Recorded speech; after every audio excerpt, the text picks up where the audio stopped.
I thought the hardest part of having a baby would be the sleep. I was wrong. The hardest part has been feeling like a visitor in my own home.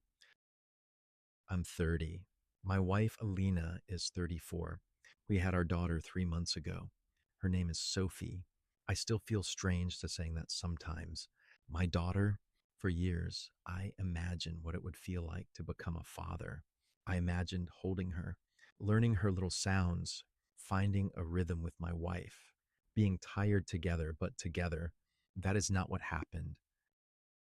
2 weeks before Sophie was born, Alina's mother came to stay with us.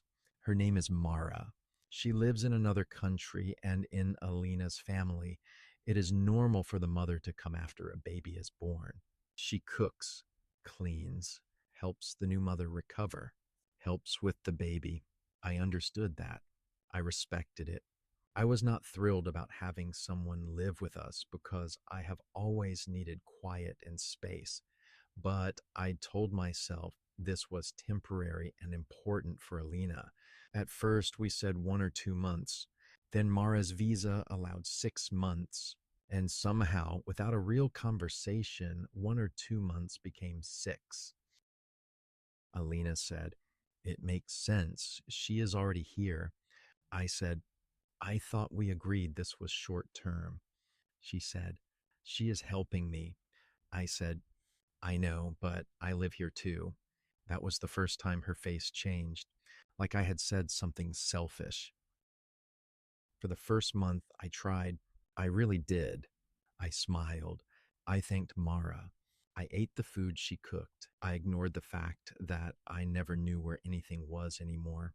She reorganized the kitchen, moved the towels, changed the laundry routine, started doing things her way because, according to Alina, that was how she showed love.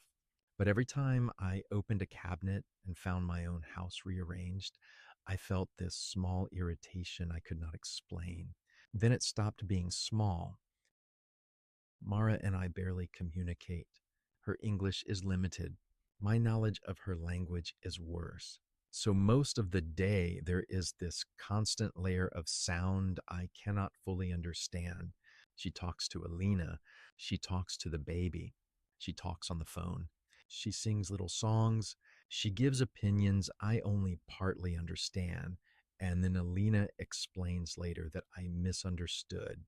I probably do misunderstand sometimes, but the feeling is still there. I walk into the room and feel like I interrupted a family that does not include me.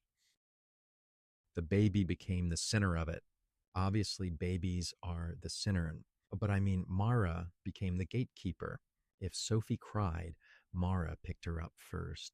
If I tried to take her, Mara would say something to Alina. Alina would say, "She just knows how to calm her." If I held Sophie differently, Mara corrected me.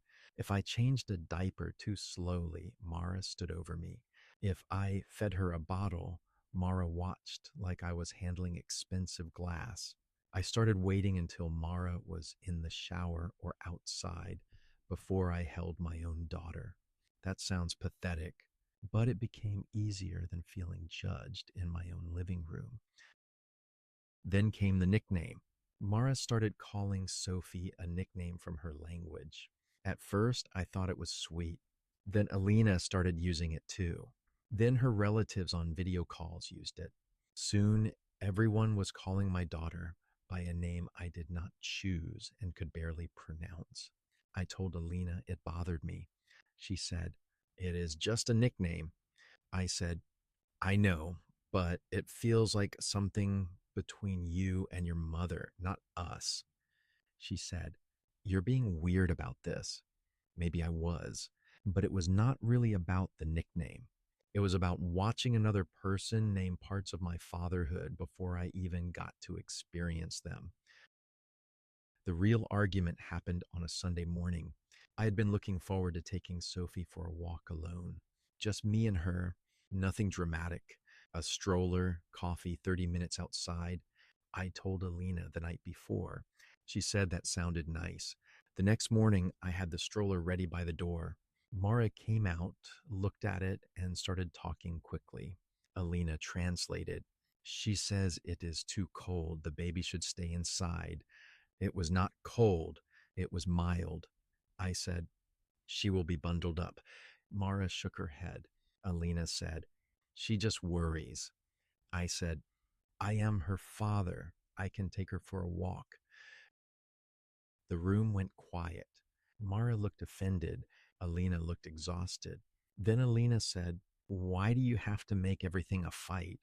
I said, because everything I do with my daughter becomes a group decision.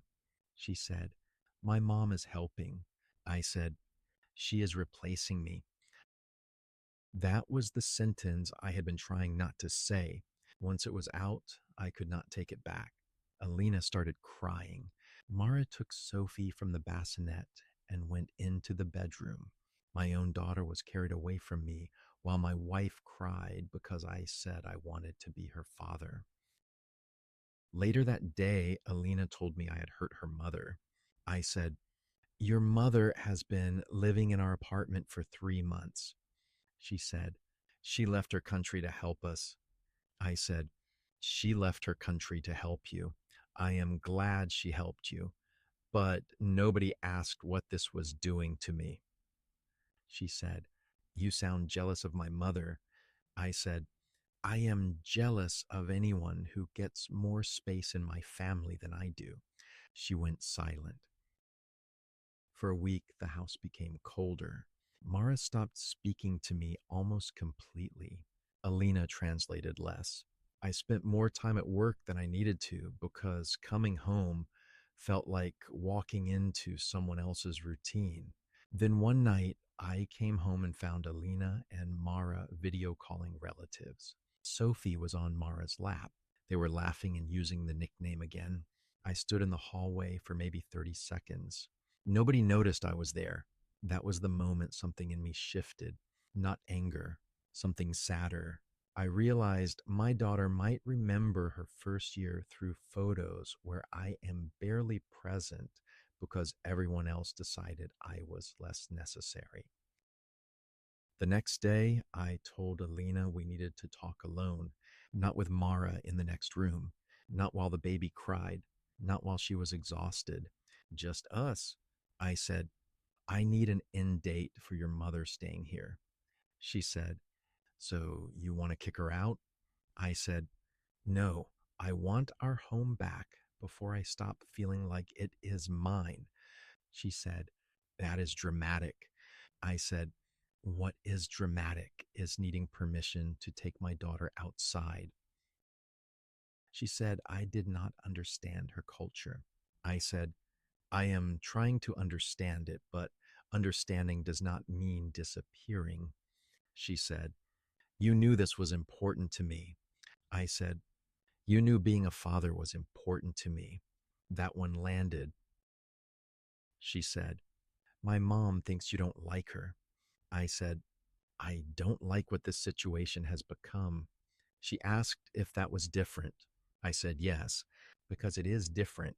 I do not hate Mara. I hate that everyone keeps acting like her good intentions cancel out my boundaries.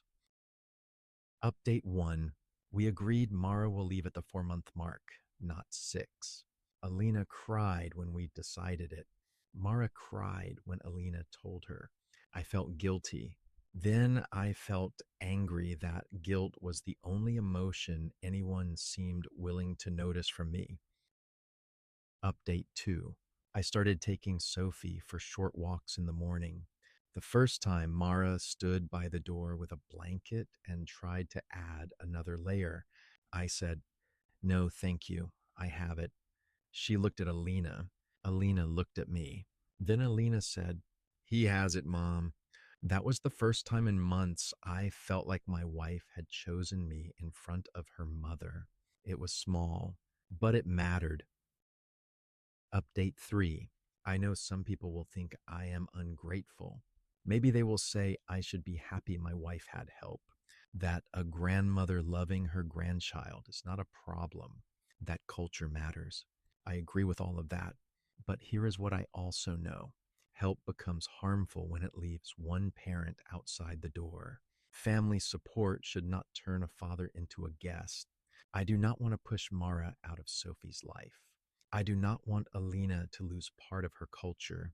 But I also refuse to spend the first months of my daughter's life waiting for permission to be included. If that makes me selfish, then maybe I finally need to be selfish enough to be a father.